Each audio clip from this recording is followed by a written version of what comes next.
সন্তান সন্ততির প্রতি আমাদের কর্তব্য আছে। ওয়াজ শুধুমাত্র একচেটিয়া হয় আমাদের দেশে, সেটা কি মা বাবার অধিকার নিয়ে কথা হয়। আমিও আজকে অনেক কথা বলেছি, কিন্তু সন্তানের অধিকার নিয়ে ওয়াজ এত বেশি হয় না। এই ওয়াজটা অনেক বেশি হওয়া দরকার। সন্তানের যেরকম কর্তব্য আছে বাবা মার প্রতি, বাবা মারও এরকম কর্তব্য আছে সন্তানের প্রতি। কথা বুঝতে পারছেন? কিয়ামতের দিন আল্লাহ রাব্বুল আলামিন সন্তানকে যে জিজ্ঞাসাবাদ করবেন যে তুমি তোমার বাবা মার কি হক আদায় করছো, বাবা মাদেরকেও জিজ্ঞাসা করবেন তুমি তোমার সন্তানের কি হক আদায় করেছো। কথা কি বুঝাতে পারছি? সন্তানের অধিকার কি অনেক লম্বা চড়া, সেদিকে আমি যাব না। নাম্বার এক, আপনার সন্তানকে ভরণ পোষণ দিতে হবে। এই বিষয়ে ওয়াজ না করলেও আমরা আজকাল দেই, যা দরকার তাও দেই, যা দরকার না তাও দেই। টাকা পয়সা তো দেই, সাথে মোবাইল ফোনও দেই, নেটও দেই, এমবিও কিনে দেই। পোলাপানকে যা দরকার হয় চাইতে না চাইতেই আমরা দিয়ে দিই। এখন এই দেওয়ার জন্য ওয়াজ করার দরকার নাই, সব বাপ মাই চেষ্টা করে ছেলে মেয়েকে দেওয়ার জন্য। কিন্তু এর চাইতে বড় যে পাওনা তাদের আছে, গুরুত্বপূর্ণ যে পাওনা আছে, সেটা হলো তাদেরকে তারবিয়াত দিতে হবে। তারবিয়াত কি? তারবিয়াত হলো তাদেরকে নীতি নৈতিকতা শিখাতে হবে, তাদেরকে আল্লাহর ভয় দেখাতে হবে, আল্লাহর সাথে সম্পর্ক করতে হবে, আল্লাহর সম্পর্কে ধারণা দিতে হবে। আল্লাহ কে? মহান সৃষ্টিকর্তা, তার সামনে দাঁড়াতে হবে, আল্লাহ রাব্বুল আলামিনের সাথে সম্পর্ক গড়ে দিতে হবে। ভালো মানুষ হওয়ার জন্য সঠিক ট্র্যাকে তুলে দিতে হবে।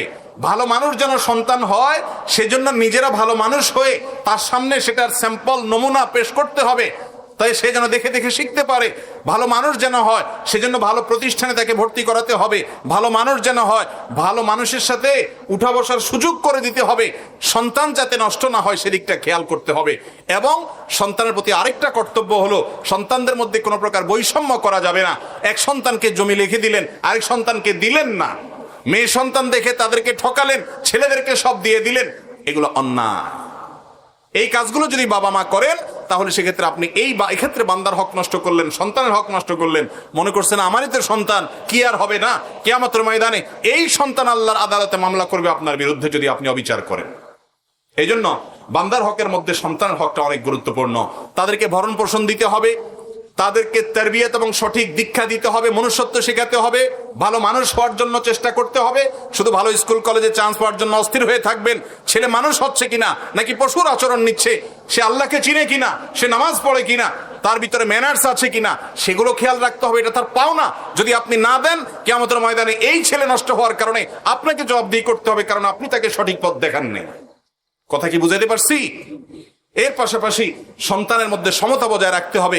একজনকে মহব্বত করতে গিয়ে আরেকজনকে জুলুম করতে পারেন না। বিদেশ থেকে এক সন্তান টাকা কামাই করে পাঠাইছে, সারা জীবন টাকা আপনার নামে পাঠাইছে, আপনি জমি লিখে দিলেন আপনার নিজের নামে, এরপরে যেগুলো টোটো করে এলাকায় ঘুরছে ওইগুলোকেও জমির ভাগ দিয়ে দিলেন, আর ওই বেচারা তার জীবন শেষ করলো কামাই করতে করতে।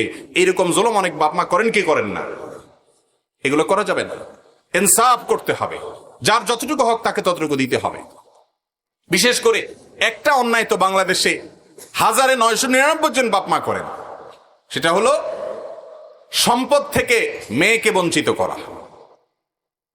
মনে করে যে মেয়েকে দিলে লাভ কি, এটা তো পরের বাড়িতে চলে যাবে, ঠিক না? অথচ আল্লাহ রাব্বুল আলামিন বলেছেন, আবাউকুম ওয়া আবনাউকুম লা তাদরুনা আইয়ুহুম আকরাবু লাকুম নাফআ।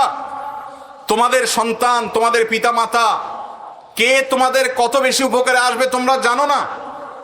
আল্লাহ তাআলা যে সম্পদে ভাগ দিয়েছেন, সেই ভাগ অনুযায়ী সবাইকে দিয়ে দিবে।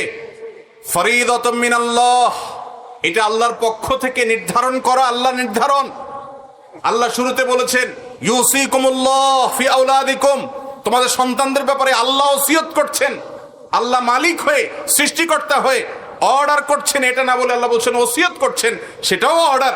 কিন্তু এই শব্দের মাধ্যমে এক ধরনের আবেদন আছে, এর মধ্যে এক ধরনের আবেদন আছে। আল্লাহ ওসিয়ত করছেন সম্পদ বন্টনের ক্ষেত্রে, এটা আল্লাহর নির্ধারণ, খবরদার এটা তুমি এটাকে চেঞ্জ করার ইখতিয়ার তোমার রাখো না। তোমার সম্পদে তোমার ছেলের যদি 1 আনা হক থাকে, মেয়ের 8 আনা আছে।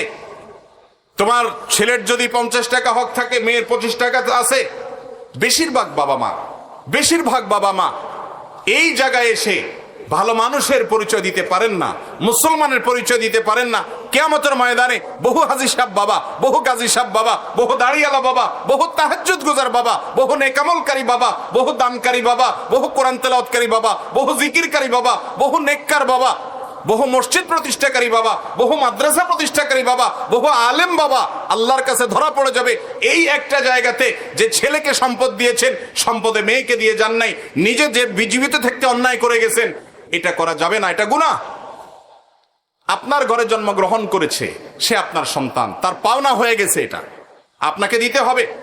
এমনকি সে যদি আপনার কথা না মানে, সে আপনার প্রতি খেয়াল না রাখে, তারপরেও তাকে হক দিতে হবে। এটা আল্লাহর নির্ধারণ, আপনি এটাকে চেঞ্জ করার কোনো অধিকার রাখেন না। কথা কি বুঝাতে পারছি ভাইরা আমার? আপনার মেয়েকে আল্লাহ তাআলা সম্পদে যে অধিকার দিয়েছেন সেটা দিতে হবে। বাংলাদেশে জমির দলিলগুলো যাচাই করে দেখেন, চেক করে দেখেন, কয়টা দলিলে দেখবেন মেয়েরা মালিক? সব ছেলেরা। মেয়েদের প্রতি আমরা অত্যাচার করছি, অবিচার করছি, তাদের অধিকার দিচ্ছি না। তাদের অধিকার দিতে হবে। বাবারা, বান্দার হক বড় ডেঞ্জারাস, বড় ডেঞ্জারাস। ইয়াউমা ইয়াফিরুল মারউ মিন আখিহি ওয়া উম্মিহি ওয়া আবিহি। কিয়ামতের দিন সন্তান বাপকে দেখে পালাবে, ছেলে মেয়ে পরিচয় দিবে না সেদিন। আপনি এর আশা করেন না যে আমারই তো মেয়ে।